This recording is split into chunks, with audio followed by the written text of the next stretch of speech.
नमस्कार, मैं हूं अंकुर और आप देख रहे हैं सत्यहिंदी.com। आइए एक नजर डाल लेते हैं अब तक की सुर्खियों पर। श्रीलंका में प्रदर्शनकारियों के साथ हुई झड़प में सांसद अमरकीर्ति अथुकोरला की मौत हो गई।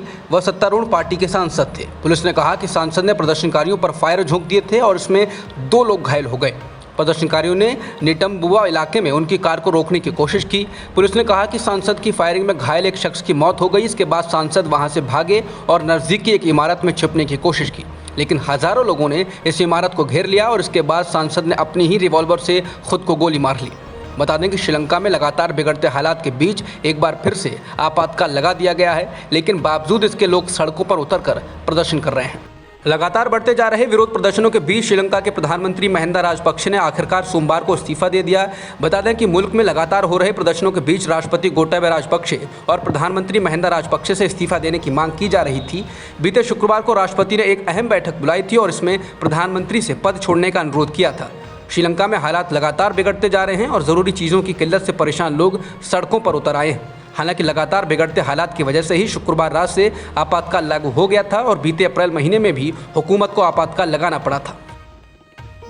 लखीमपुर खीरी हिंसा मामले में इलाहाबाद हाईकोर्ट की लखनऊ बेंच ने आरोपियों को बड़ा झटका दिया। इस केस में केंद्रीय गृह राज्य मंत्री अजय मिश्रा के बेटे और मुख्य आरोपी आशीष मिश्रा के दोस्त अंकित दास समेत 4 आरोपियों की जमानत याचिका को खारिज कर दिया गया है। वहीं अब इस मामले के मुख्य आरोपी आशीष मिश्रा की जमानत याचिका पर 25 मई को सुनवाई होगी। जमानत खारिज करते हुए इलाहाबाद हाईकोर्ट की लखनऊ बेंच ने अजय मिश्रा पर भी सवाल खड़े किए और कहा कि अगर किसानों को धमकी ना दी गई होती तो यह घटना नहीं होती। कोर्ट ने मंत्री के गांव में आयोजित दंगल पर भी सवाल उठाए और कहा कि अगर इलाके में धारा 144 लगी हुई थी तो फिर दंगल का आयोजन कैसे हुआ। केंद्रीय गृह राज्य मंत्री अजय मिश्रा टेनी और डिप्टी सीएम केशव प्रसाद मौर्य कैसे इस आयोजन में शामिल होने गए। जब कानून की रक्षा करने वाले ही कानून तोड़ेंगे तो कानून का क्या होगा।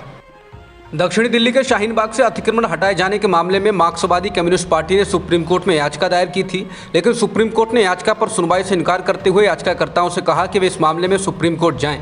हनुमान जयंती के मौके पर दिल्ली के जहांगीरपुर इलाके में हुई हिंसा के बाद उत्तरी एमसीडी की ओर से अतिक्रमण हटाने की कार्रवाई की गई थी।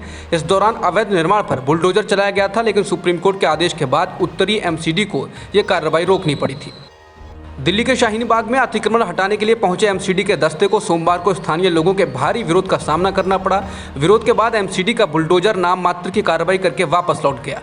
इस दौरान हालात को संभालने के लिए भारी संख्या में दिल्ली पुलिस और पैरामिलिट्री फोर्स के जवानों की भी तैनाती की गई थी।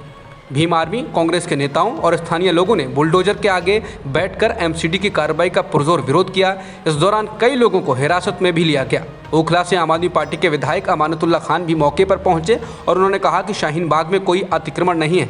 अमानतुल्लाह खान ने कहा कि उनकी विधानसभा में जहां कहीं भी अतिक्रमण होगा वो खुद उसे हटवाने के लिए आगे आएंगे। उन्होंने कहा कि इस मामले में सिर्फ राजनीति हो रही है। जहांगीरपुरी में अतिक्रमण विरोधी अभियान चलाने वाली नॉर्थ एमसीडी खुलकर अपने एक्शन का बचाव कर रही है। उसने सुप्रीम कोर्ट में सोमवार को कहा कि 20 अप्रैल को जहांगीरपुरी में अतिक्रमण विरोधी अभियान के दौरान कोई घर नहीं गिराया गया था और ना ही किसी समुदाय को निशाना बनाया गया था। हालांकि तथ्य ये है कि जहांगीरपुरी में 16 अप्रैल को अवैध शोभा यात्रा पर जब 2 समुदायों में टकराव हुआ तो अगले दिन बीजेपी के प्रदेश अध्यक्ष ने एमसीडी से मांग की कि वो जहांगीरपुरी में बुलडोजर भेजें, क्योंकि समुदाय विशेष के लोग सिर्फ बुलडोजर की भाषा समझते हैं। अगले दिन बुलडोजर कथित अतिक्रमणों को गिराने जहांगीरपुरी पहुंच गए। इस अभियान के दौरान वो मस्जिद भी निशाना बनी जिसके सामने 16 अप्रैल को बवाल हुआ था और उसके बाद दंगे शुरू हो गए थे। अतिक्रमण विरोधी अभियान के दौरान मस्जिद की बाउंड्री तोड़ दी गई थी।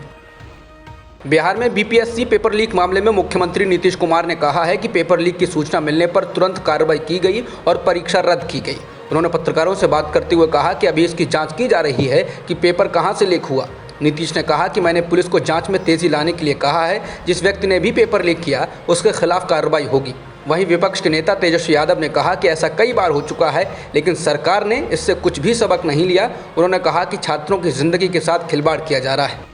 ज्ञानवापी मस्जिद में जहां सर्वे को लेकर विवाद जारी है, इस बीच इलाहाबाद हाईकोर्ट की लखनऊ पीठ के समक्ष ताजमहल को लेकर एक याचिका दायर की गई है। इस याचिका में मांग की गई है कि भारतीय पुरातत्व सर्वेक्षण यानी कि एएसआई को ताजमहल परिसर के अंदर 20 से अधिक कमरों के सीलबंद दरवाजों को खोलने का निर्देश दिया जाए ताकि ताजमहल से संबंधित इतिहास को लेकर विवाद को खत्म किया जा सके।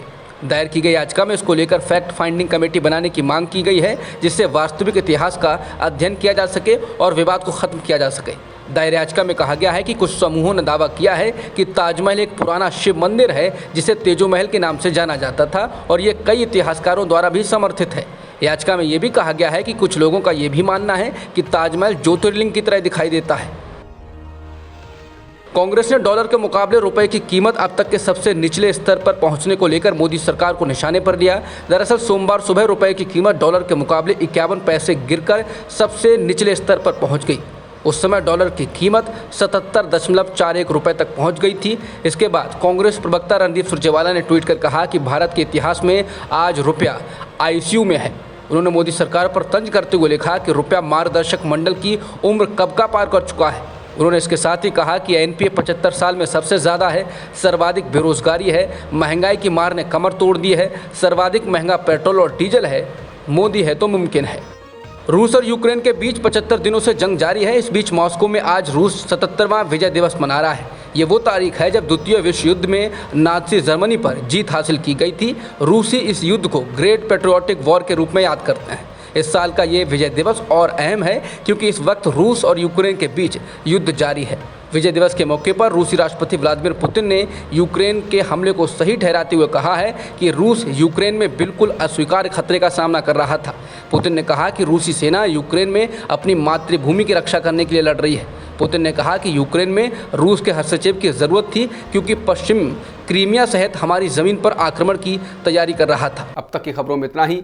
बाकी खबरों के लिए बने रहिए सत्य हिंदी.com के साथ।